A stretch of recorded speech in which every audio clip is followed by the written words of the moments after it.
All right, all you coffee lovers out there, you can join me in enjoying a cup of Joe, and I'm going to tell you why. Today, we're going to talk about 5 reasons you should actually drink coffee every single day for your health. And the first reason is that coffee slows down cellular aging.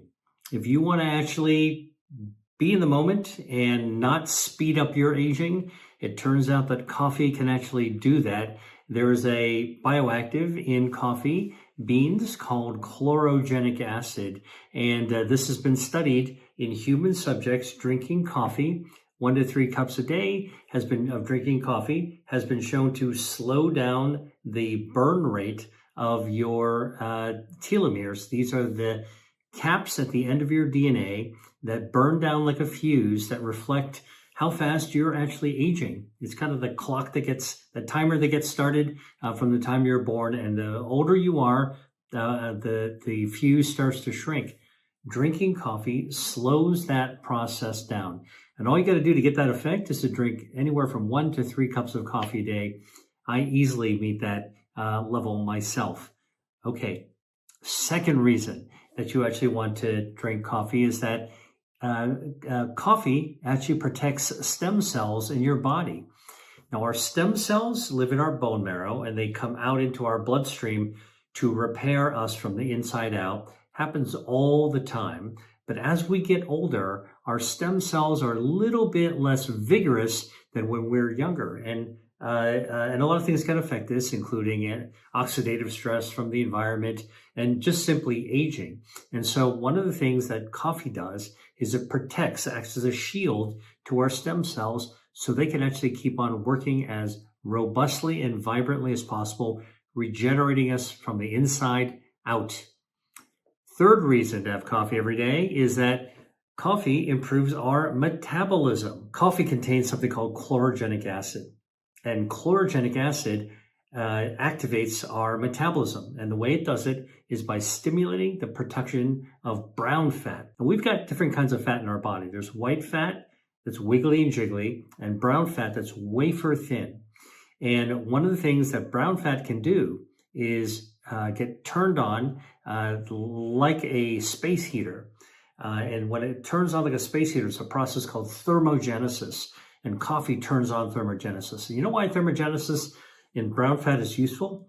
Because the brown fat will be triggered, and it'll burn down the harmful white fat, the visceral fat. So good fat fights bad fat, and coffee actually makes that happen. So you actually get more energy, and it increases your metabolism. The other thing it does is actually helps you lose body fat, and you can actually lose weight that way. And studies have been done to show that drinking up to 4 cups of coffee a day can actually help you lose body fat. In fact, up to about 8 pounds of body fat over about 6 months or so. Not a huge amount by itself, but every little bit counts, especially when it's actually burning away your harmful white fat. Now, another thing that coffee does is it's anti-inflammatory. So chlorogenic acid in coffee is very anti-inflammatory. We know that inflammation is the root cause for a lot of the diseases of aging. And so coffee, enjoy your cup of Joe, actually helps you enjoy the rest of your days longer and better because it actually chills out inflammation as well. And then finally, coffee improves gut health.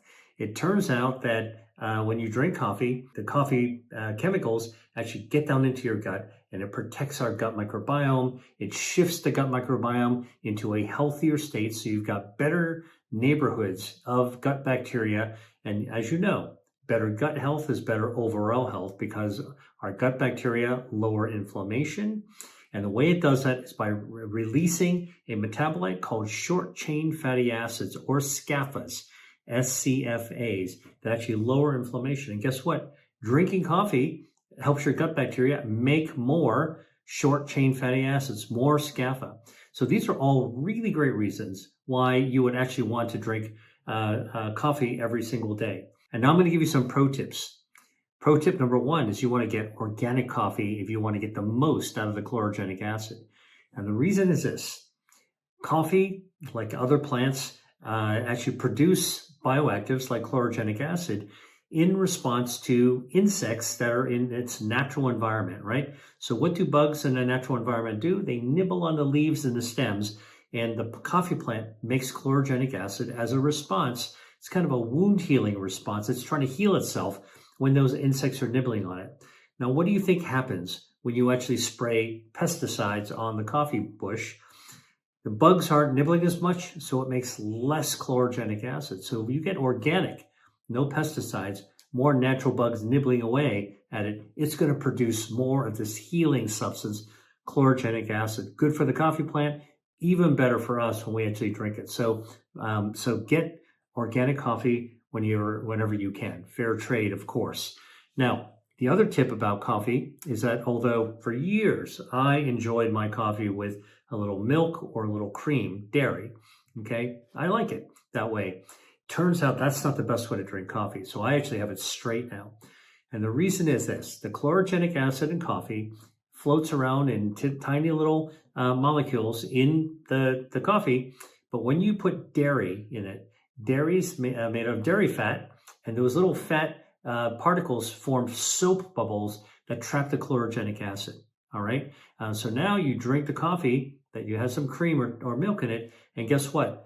The chlorogenic acid is trapped in the soap bubble, and it just trickles down your gut, and you get rid of it, poop it out on the other end, and you don't actually absorb all of it. So if you want to get the most out of the chlorogenic acid, you'll absorb some if you have dairy, but not all. But if you want to get the most out of it, just have your coffee straight.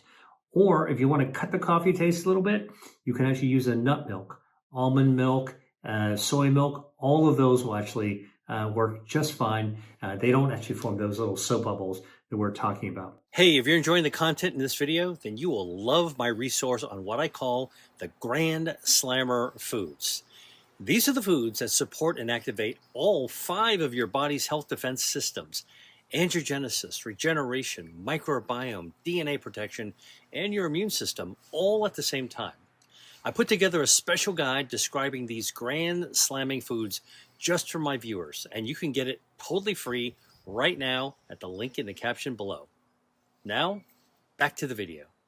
Okay, now the last little tip I'll tell you about coffee is something that surprised me, because when I was in medical school and I drank tons of coffee just to stay awake, all right, one of the things that we always were taught, or I thought it was true, was that coffee, if you drink a lot of coffee, it's a diuretic, and it causes you to go to the bathroom, and you can actually get urinate, you can actually get dehydrated if you drink a lot of coffee.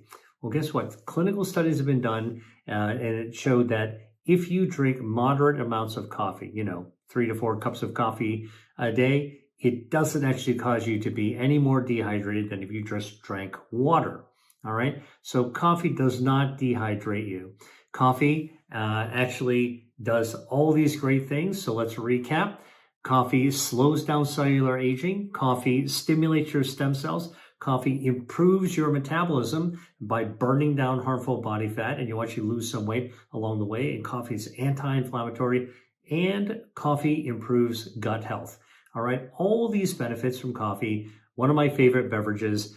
I drink it in the morning as a pick-me-up. All right. I do think that caffeine is really good. And if you're sensitive to caffeine, you can try to get decaffeinated coffee. All right. That will be fine. It still has chlorogenic acid, but just know that the decaffeination process removes a lot of the caffeine, not all, a lot, but it also removes some of the other bioactives as well. But some people are sensitive, and it's just fine. If you want to actually have that taste of coffee and get some of the benefits, decaf will actually work as well. Just not as good as the full test coffee, which is my beverage of choice. All right. I hope you found this useful, and thanks for watching.